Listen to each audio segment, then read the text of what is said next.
When you send money through PayPal, your payment exists in one of two distinct states: pending or completed. Understanding these states is crucial for managing your transactions effectively.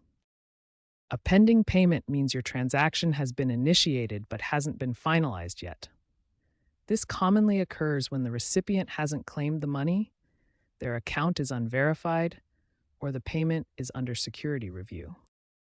A completed payment means the money has been successfully processed and received by the recipient. Once a payment reaches this state, you cannot directly cancel it through PayPal's standard cancellation process. If you need to reverse a completed payment, you have several alternative options. Request a refund directly from the seller, file a dispute through PayPal's Resolution Center, or initiate a chargeback through your credit card company. Understanding these payment states helps you take the right action at the right time. Always check your payment status in your PayPal account to determine which options are available to you.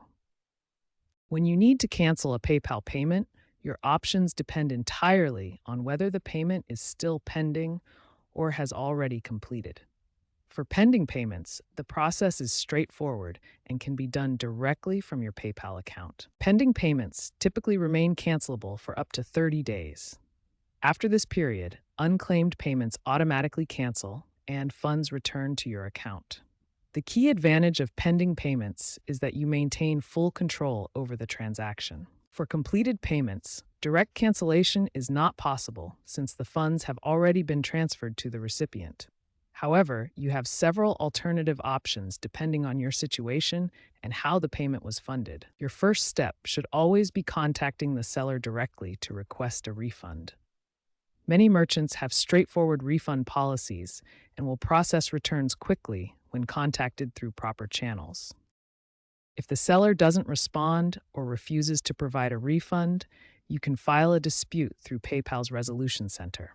This option is available for up to 180 days after the transaction date. For payments funded with a credit or debit card, you have an additional option: filing a chargeback directly with your card issuer. This process involves your bank or credit card company reversing the charge. Regardless of which option you choose, maintaining detailed records is crucial for successful resolution. Keep all communications, transaction details, and supporting evidence organized and easily accessible. Remember that prevention is always better than cure. Double-check recipient details before sending payments and be cautious with unfamiliar sellers. Understanding these cancellation and resolution options gives you the confidence to use PayPal effectively while protecting your financial interests.